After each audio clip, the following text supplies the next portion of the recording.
Jangan lupa tonton, subscribe, like, and share.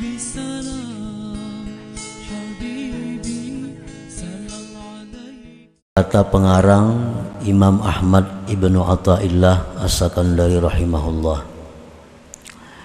An-nuru lahul kashfu wal basiratu lahal hukmu wal qalbu lahul iqbalu wal idbar,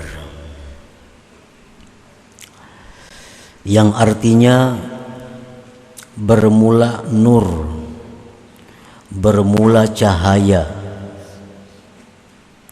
yang diberikan Allah kepada manusia, yang diberikan Allah kepada orang-orang yang beriman khususnya. Cahaya itu fungsinya adalah al-kashfu, membuka. Fungsi daripada cahaya itu membuka. Nang dahulunya kada tahu jadi tahu, nang dahulunya kada melihat jadi melihat, nang dahulunya belum pernah mendengar jadi mendengar. Nah, itulah fungsinya cahaya yang diberikan Allah kepada orang-orang yang beriman itu.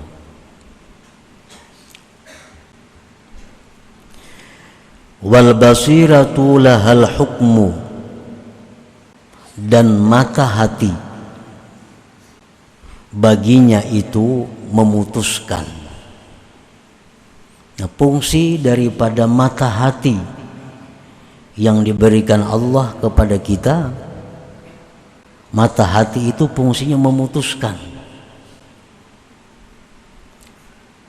Setelah kita mendengar yang ini, yang itu, kita melihat yang macam-macam, kita mengetahui berbagai hal, lalu mata hati ini yang memutuskan mana yang baik, mana yang kada, mana yang diambil, mana yang dibuang, mana yang diteruskan, mana yang disetup.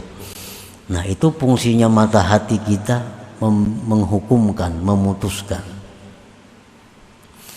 Wal qalbu lahul iqbal wal idbar, sedangkan hati itu fungsinya adalah menghadap, artinya menerima apa keputusan dari mata hati tadi, atau membelakangi atau menolaknya. Nah, para muhibbin rahimakumullah, jadi di dalam diri kita Allah memberikan 3 macam perkara itu. Pertama, kita telah diberikan Allah nur, sehingga kita sudah melihat mana yang baik, mana yang buruk, sesuai dengan besarnya cahaya yang diberikan Allah kepada masing-masing orang. Kita diberikan Allah mata hati. Apabila mata hati itu masih utuh, mata hati kita masih berfungsi, dia akan bisa memutuskan mana yang baik, mana yang salah. Kemudian hati itulah yang menjadi tumpuan akhir segalanya. Tinggal hati melanjutkan apa yang diputuskan oleh mata hati atau menolak.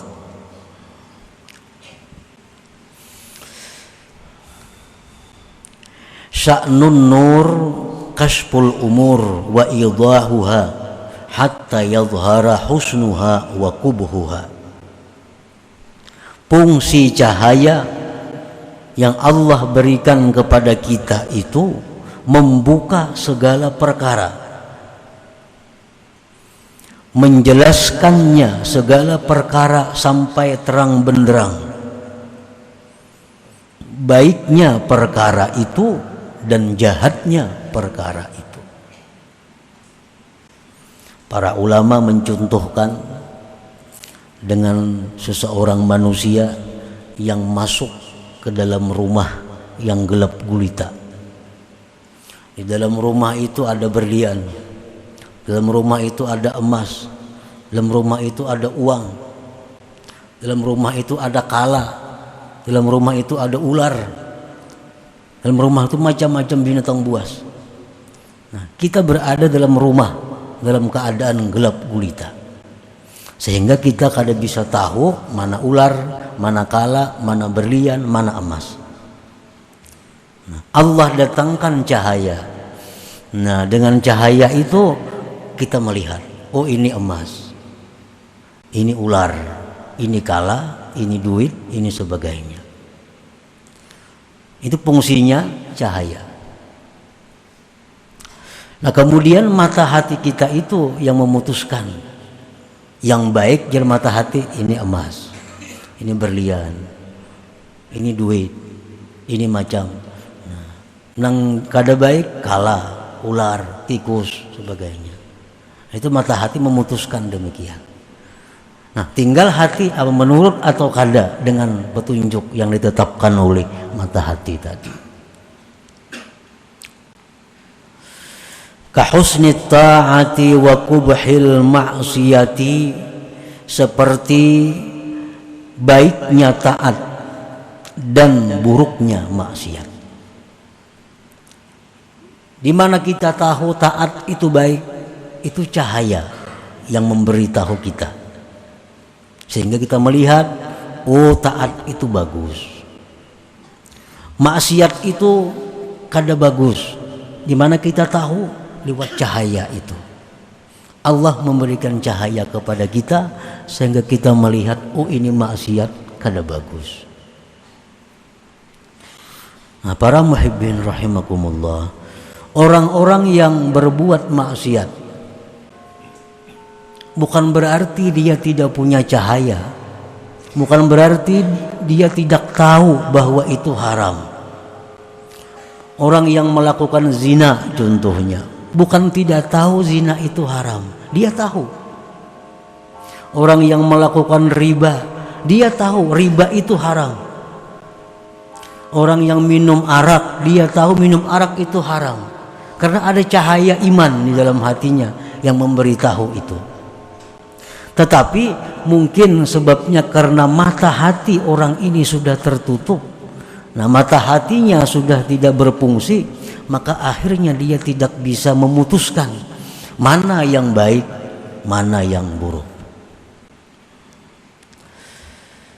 Nah, kahusni ta'ah, seperti baiknya taat dan jahatnya itu buruknya maksiat.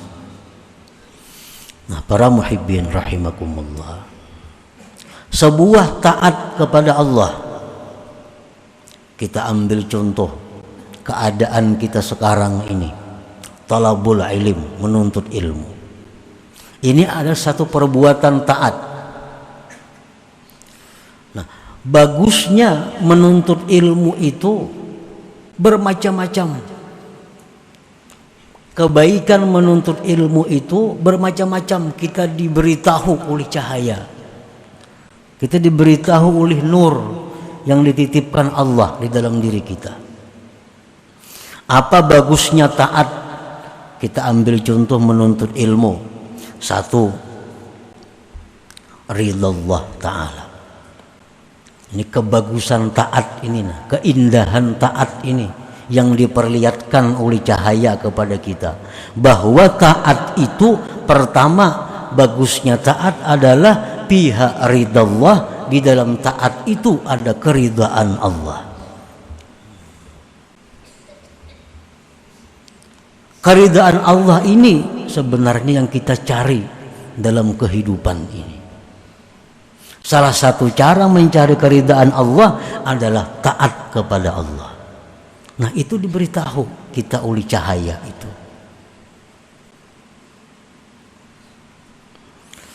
Allah berfirman di dalam Al-Quran, waridwanum minallahi akbar.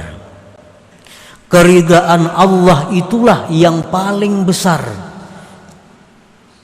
Akbaru ni'amillah alal abdi, paling besar nikmat Allah atas seorang hamba itu keridaan Allah. Kalau kita melakukan sebuah taat seperti menuntut ilmu, maka kita dapat ridwan minallah, keridhaan daripada Allah. Nah, itu salah satu bagusnya taat yang dinampakkan oleh cahaya kepada kita. Jangan lupa tonton, subscribe, like, and share. حبيبي سلام